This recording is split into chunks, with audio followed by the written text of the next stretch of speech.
אריק וייס וגיל תמרי מביאים את הסיפור מאחורי הקלעים של המרוץ לפיתוח הכיפה.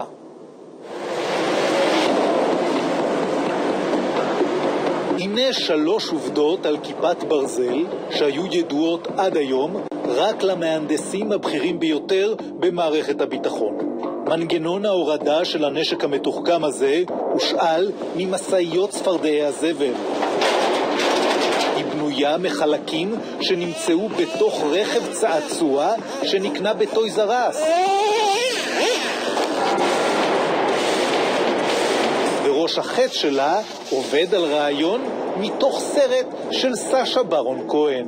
It is too round on the top. It needs to be pointy. Round is not scary. Pointy is scary. This will put a smile on the faces of the enemy. ואחרי כל זה, היא בכל זאת הפכה למערכת יירוט הטילים המתוחכמת ביותר בעולם. אמרת להם, חבר'ה, תתחילו לחשוב אחרת. אני מבקש טיל בינוני עם מוצרים בינוניים.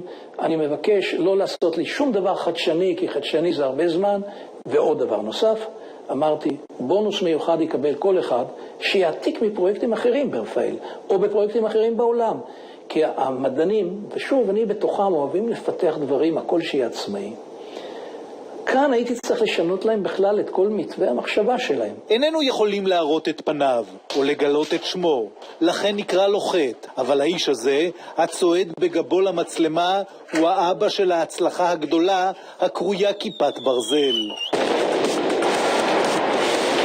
Iron Dome anti-missile system managed to shoot down 8 out of 9 Palestinian rockets fired from Gaza in one day. Right now it is tracking the missile coming out of Gaza. סבב הלחימה האחרון השאיר את הנהגת חמאס בתסכול שכמותו מעולם לא חוותה. קרוב ל-90% מהירי שבוצע מעזה יורט על ידי המערכת. אף אחד מעולם לא האמין שהנתונים יהיו כל כך מרשימים, בייחוד כששומעים איך המערכת הזאת נולדה. השר שאל אותי, אתה מסוגל לעשות את זה? אמרתי, ודאי. לא האמנתי למשפט אחד שיצא מפי באותו רגע. מאי 2007, משרד הביטחון, לשכת השר. עמיר פרץ, אז שר הביטחון, מזמן את ראשי רפאל ומודיע להם כי הצעתם לפיתוח כיפת ברזל היא ההצעה הזוכה מבין ההצעות שהוגשו להתמודדות עם שיגור הקסאמים.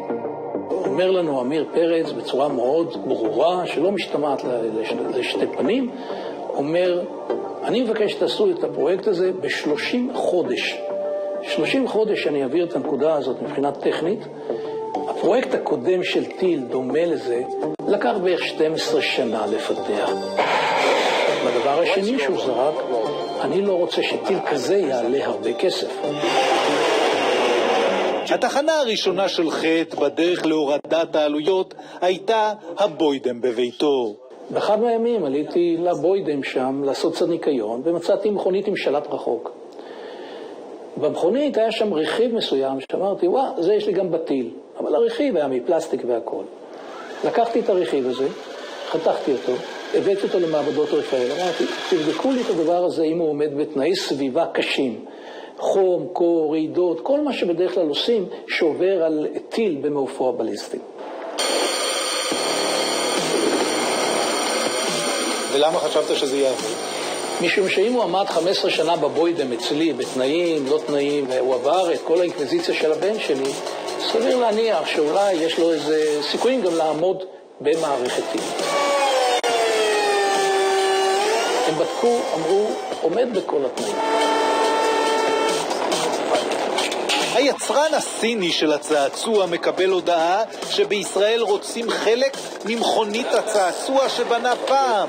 הוא לא שואל שאלות ומתחיל לעבוד. בצד השני של הגלובוס ממשיכים לחשוב איך לחסוך עוד כסף. בא אליי בחור ואומר לי, שמע, עברתי על טיל רוסי ממלחמת העולם השנייה.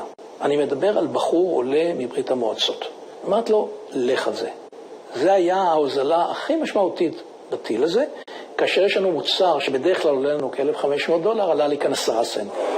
אחרי המנגנון של הטיל ממלחמת העולם השנייה והרכיב שהגיע מצעצוע, מגיע החלק המשונה ביותר של הסיפור הזה.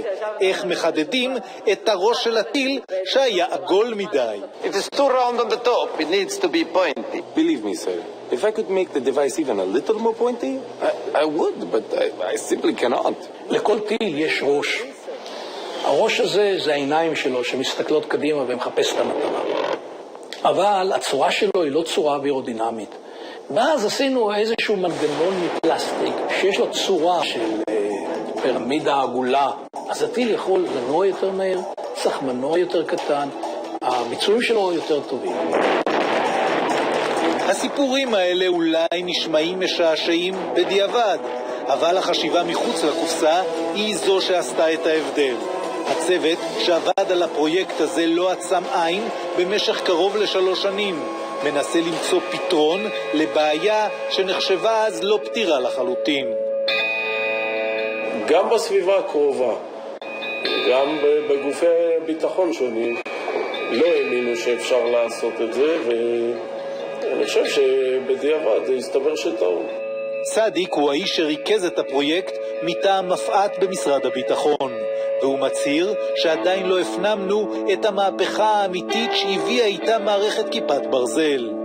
איפה המערכת הזאת יכולה עוד לסייע מעבר לאיום מעזה? צריך להבין שלמדינת ישראל יש שכבות הגנה ברבדים שונים, יש את מערכת החץ, יש את מערכת שביט קסמים ותחתיהם יש את כיפת ברזל. אני חושב שכלל המערכים האלה יודעים לתת הגנה כנגד האיומים מהטווחים הרחוקים ביותר ועד הטווחים הקרובים ביותר. חלק נוסף בדיון הזה היה העלות הגבוהה של כל טיל שיוצא בעצם מהמערכת, לעומת עשרות שקלים שעולה כל גרד שמיוצר בעזה. החוכמה היא להשוות את המחיר או את עלות המיירט למחיר הנזק שהוא גורם.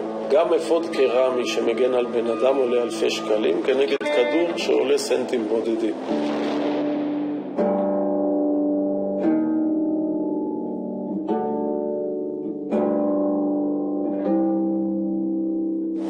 זאת רק דוגמית מלמעלה מ8,000 טילים שנחתו על העיר הזאת במשך 12 השנים האחרונות. דוגמית אני אומר, כי 8,000 ומעלה טילים שנחתו על העיר הזאת זה לרצף את רחובותיה בטילים. כ-200 קילומטרים מפרידים בין ההנגרים והמעבדות של רפאל, בהם אנו יושבים עם צדיק, לבין סדרות. את ההצהרות על ביטחון מלא קצת מתקשים לשמוע בעיר הדרומית, שבשבוע שעבר שוב פתחה את שנת הלימודים על רקע הפסקול המוכר.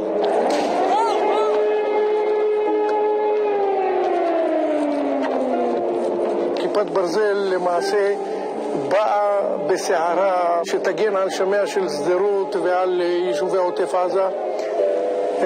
כיפת הברזל מאוד יעילה, פאר היצירה הציונית, גאוות מדינת ישראל, אבל היעילות שלה מוטלת בספק כלפי סדרות ספציפית ויישובי עוטף עזה.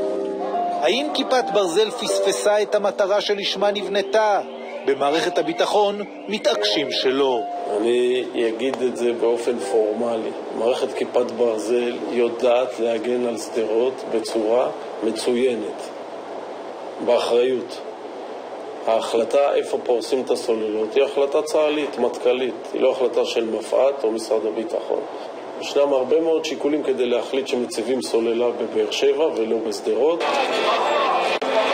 השיקולים האלה הם הבטן הרכה בסיפור הזה.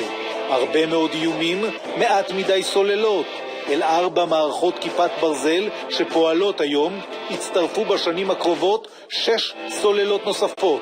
ככל הנראה אחת מהן תוצב דרך קבע בסדרות. אבל גם אז השמיים לא יהיו סגורים הרמטית, כי יש דברים שאפילו מחוללי הניסים של כיפת ברזל לא יכולים לעשות. אלפי אזרחים חשים היום פתוחים יותר בזכות הכיפה. המערכת מעניקה הגנה ישירה לאזרחים ותורמת לדרג המדיני גמישות בקבלת החלטות. תודת האומה ניתנת לכם. השבוע קיבלו מפתחי מערכת כיפת ברזל את פרס ביטחון ישראל. רגע קצר של נחת אחרי 3 שנים שבהן הלכו נגד הזרם ועשו את מה שכולם הגדירו כבלתי אפשרי. ותסמכו עליהם, הם כבר בדרך לפרויקט הבא.